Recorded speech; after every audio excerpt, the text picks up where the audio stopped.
जिस कारण से वो परमात्मा की चाह समाप्त नहीं होती। उसका पुनर्जन्म भी मनुष्य का ही होता है इस प्रथम 5 नाम से जो जाप कर लेगा। सच्चे पूरे गुरु से लेकर जाप करता रहा और अचानक मृत्यु भी हो जाती है, सतनाम ना मिलता है, तो इससे मनुष्य जीवन तो गारंटीड है, तुरंत मिल जाता है। तो इसलिए परमात्मा चार्ज कर जाते थे, भक्ति से युक्त कर जाते थे, फिर अगले क्षेत्र में चले जाते थे। और जिस कारण से उन पुण्य आत्माओं को फिर उस जीवन में भी राहत मिलती थी, नेक्स्ट जीवन भी मनुष्य का मिल जाता था। कई मनुष्य जीवन लगातार मिल जाते हैं। फिर परमात्मा मेहर करते हैं, वो जहाँ भी जन्मे होते हैं वो आत्माएं उनको फिर से वहाँ जा कर के फिर चार्ज कर जाते थे। जो जन मेरी शरण है ताका हूँ मैं दास, गेल गेल लाग्या फिरूं जब तक धरती आकाश। कि एक बार जो मेरी शरण में आ गया, मेरी दीक्षा ले ली, उसको फिर मैं पार करके छोड़ूंगा, उसके पीछे पीछे फिरता रहूँगा। अब आपको घेर घोट के परमात्मा अब लाए हैं, यहाँ तक लाना था आपको। यह सतयुग जब कलयुग 5500 वर्ष बीत जाएगा, उस समय परमात्मा ने सभी को पार करना था। ये पहले का वायदा था काल के साथ। और काल ने ये कहा था कि जब कलयुग 5500 के आसपास पहुँचेगा, उससे पहले इनको इतना कंडम कर दूंगा, इतना व्यर्थ कर दूंगा इनकी साधनाएं कि तब भूत पितर देवी देवता तीर्थ व्रत और यहीं तक इनकी बुद्धि सीमित कर दूंगा। और आप बताओगे कि इन देवताओं की पूजा नहीं करना, तीर्थों पे नहीं जाना, तो काल ने ये कहा था कि तुम्हारे सिर फोड़ देंगे वो मेरे भ्रमित किए हुए व्यक्ति, और तुम्हारी एक नहीं मानेंगे। परमात्मा को पता था कि मैंने कैसे मनाना है इनको। मालिक को मालूम था कि सतयुग त्रेता द्वापर के अंदर ये घने दुखी ना होंगे, और जब तक ये प्राणी दुखी नहीं होता तब तक ये भगवान कम और बकवाद की ज़्यादा इच्छा करता है। और जब इसके ऊपर कहर टूटते हैं तब सब बकवाद भूल जाता है, अपना जीवन रक्षा ही मांगता है।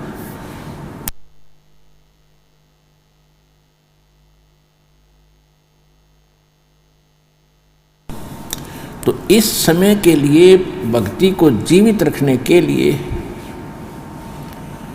हमारे अंदर हृदय में परमात्मा की आस्था बनाए रखने के लिए परमात्मा अपने प्रयत्न कर रहा था। और काल, ये काल भगवान ज्योत निरंजन सरपुरुष ब्रह्मा विष्णु महेश का पिता, ये काल है।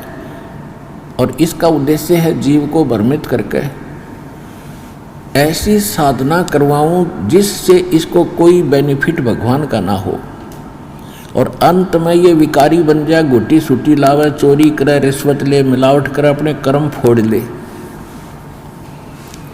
और अंत में नास्तिक हो जा।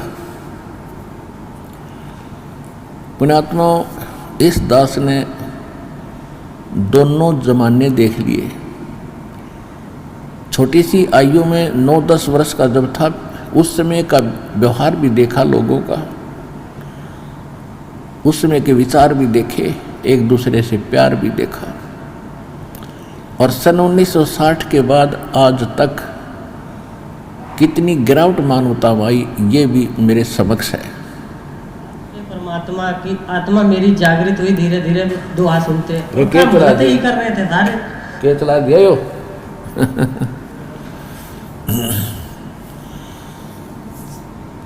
कितनी गिरावट आ गई हमारे अंदर। हम भक्ति भी करते रहे, कोई लाभ मिला नहीं। गुरु संतों को के पास भी बहुत से भाग्यशाली व्यक्ति गए, लेकिन वो दुर्भाग्य था उनको कि उनको वो संत नहीं थे। वो संत की वेशभूषा में काल के दूत थे, उनके पास कोई भक्ति नहीं थी। अब कितनी गिरावट आ गई। चीन पूरा नास्तिक हो गया। महात्मा बुद्ध के विचारों से प्रभावित हुआ था, क्योंकि कोई भी संत है, दास बहुत बार बताता है, ये बहुत पुण्यकर्मी प्राणी हैं जिनकी बोली में आकर्षण है और जिनसे छोटी मोटी राहत भी होती थी। कि ये पिछले जन्म की पुण्यात्माएं हैं, इनके पास संस्कार अच्छे थे, ये किसी भी क्षेत्र में चले जाए, चाहे राजनेता बन जाए, वहाँ भी इनकी ऐसे ही प्रभावितशाली भाषणों से दुनिया इनके पीछे लग देती है और इनको पता नहीं क्या मंत्री प्रधानमंत्री बना देती है।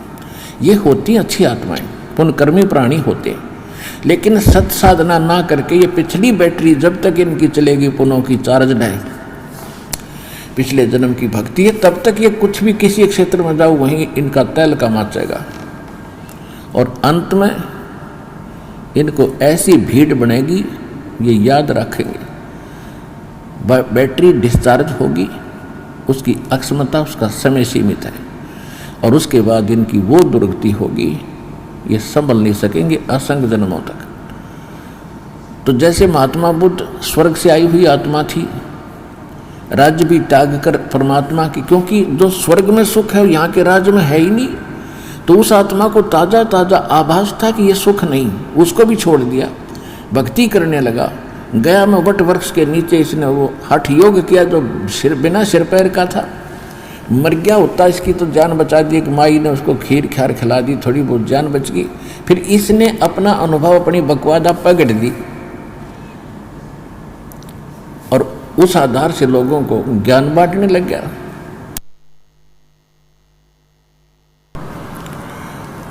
और उसको पहुंचा हुआ महात्मा मान करके लोग उसके अनुयायी हो गए। पूरा चीन धार्मिक था और महात्मा बुद्ध जैसे उन अज्ञानियों ने कुछ ज्ञान था नहीं, अब वो नास्तिक बना दिया। ऐसा पूरा रूस नास्तिक है। तो पहले ये सभी धार्मिक थे, परमात्मा के नाम से ही हम अलग अलग हुए हैं और अब ये नास्तिक हो रहे थे। अब नंबर था हिंदुस्तान का, क्योंकि जितने भी ये राधा स्वामी पंथ, निरंकारी पंथ ये और बालेगेश्वर पंथ ये सतपाल आले और जितने अन्य जितने भी ये संत बने हुए, इनके पास कख नहीं भक्ति का, न अध्यात्म ज्ञान इनका सही, न शास्त्र अनुकूल इनकी भक्ति है, साधना है। और जिस कारण से इनके पास उमंग के साथ भक्त जाते रहे, वहाँ इनको कोई लाभ होना ही नहीं था, दुख न्यो के न्यो बने रहे और कोई विकल्प था नहीं। क्योंकि एक संत को छोड़ा, राधा स्वामी छोड़ा तो धन धन सतगुरु में पहुंच गए, धन वो सच्चा सौदा सरसा छोड़ा तो निरंकारी में पहुंच गए। एक तो सारा एक कुएं का पानी था। तो आखिर में ये नास्तिक होने लग गए थे, कहीं कुछ नहीं है, ये कष्ट दुख न्योय बने रहेंगे। और ये खुद भी अपने प्रवचनों में कहते रहेंगे, संत के किया कर्म में लिखा हुआ, भाग्य में लिखा हुआ तो भोगना ही पड़ता है। तो फिर वो भी संतुष्टि साथ रहती थी कि ये तो भोगना ही पड़ेगा, भक्ति कर ही लेते हैं। लेकिन भक्ति भी तभी बनती है कुछ भगवान का सहारा दिखाई दे जीव को, नहीं तो कुछ दिन तो पिछली संस्कार अंगड़ाई लेते रहेंगे, फिर बाद में वो भी हाथ खड़ा कर जाते हैं। तो इसलिए हमारे को परमात्मा की घनी आवश्यकता है। परम संत बिना वो ज्ञान और समाधान मिला नहीं करता।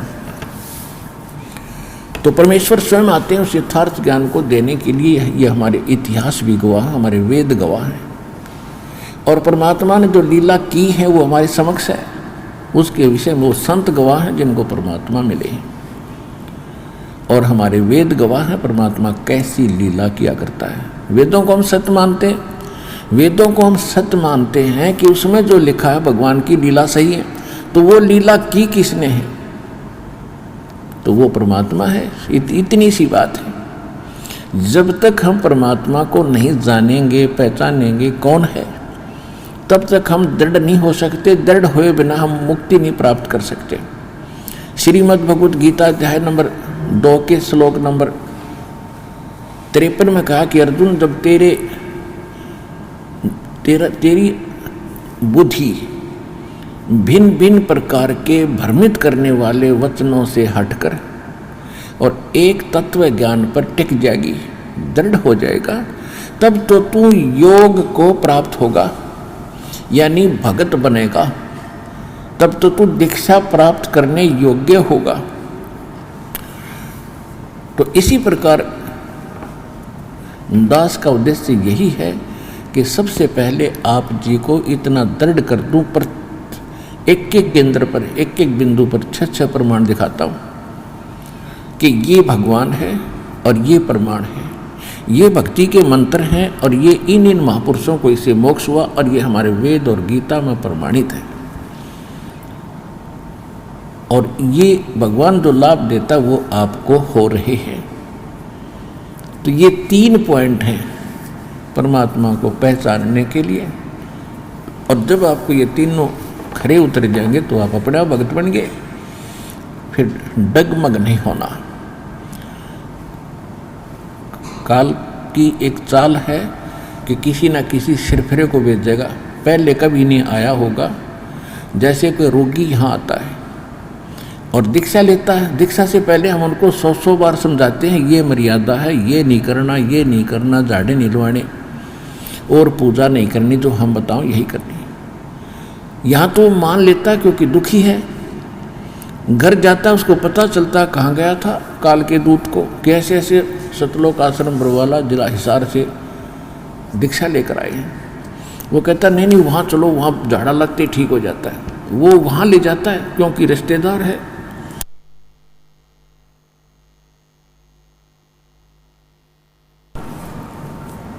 अब वहाँ से तो लाभ मिलना ही नहीं था, जो यहाँ से मिलना था भगवान का हाथ उठ गया। भगवान ने अपना हाथ ऊपर हटा लिया उससे, ले तू वहाँ खा ले धक्के, और तो फिर उसको लाभ नहीं होता। जो राहत यहाँ से मिली थी उसके बाद फिर वहाँ झाड़ा लगवा लिया, उसका आशीर्वाद ले लिया किसी से, कोई जंतर मंतर करवा लिया, कोई धागा तबीज बनवा लिया, वो फिर से रोगी हो गया। और फिर आते हैं मुँह लटका के, गलती बन गई, आराम हो गया था। फिर आराम हो गया था, वहाँ भाड़ में पड़ने गए थे, फिर किस लिए गए थे वहाँ पर आप? तो ऐसे फिर वो मार खाते, उनकी नीत में दृढ़ता नहीं होती। परमात्मा को पता होता कि फिर डूबेगा कितने कितने, तो वो लोग राहत प्राप्त नहीं करते, वो फिर मर ही जाते। तो कहने का भाव ये है दास का कि परमात्मा कहते हैं जब तक हंसा हमरी आना, आना माने मर्यादा में, और तब तक लगे नी काल तेरा बाणा, बाण माने तीर।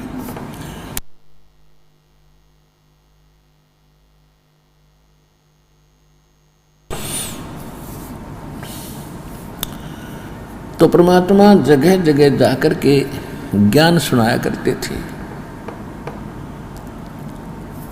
और क्या बताया करते थे?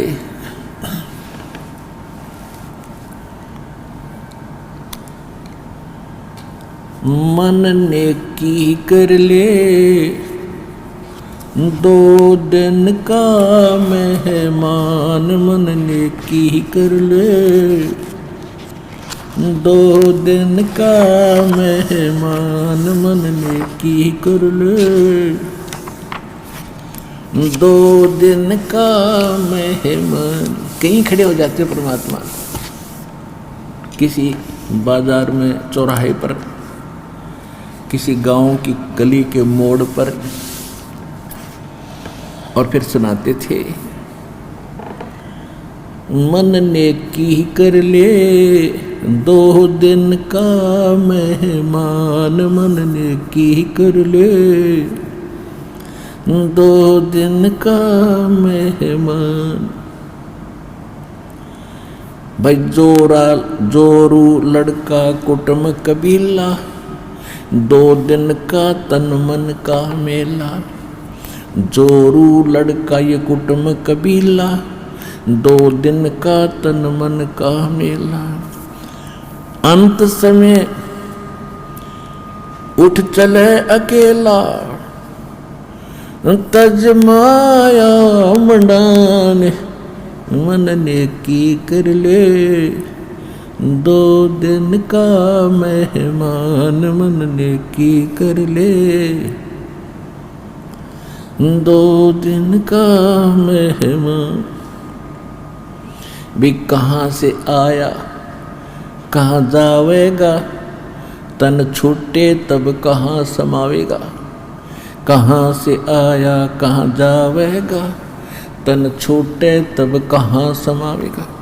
आखिर तुझको कौन कहेगा, गुरु बिन आत्मज्ञान मन ने की कर ले, 2 दिन का मेहमान मन ने की कर ले।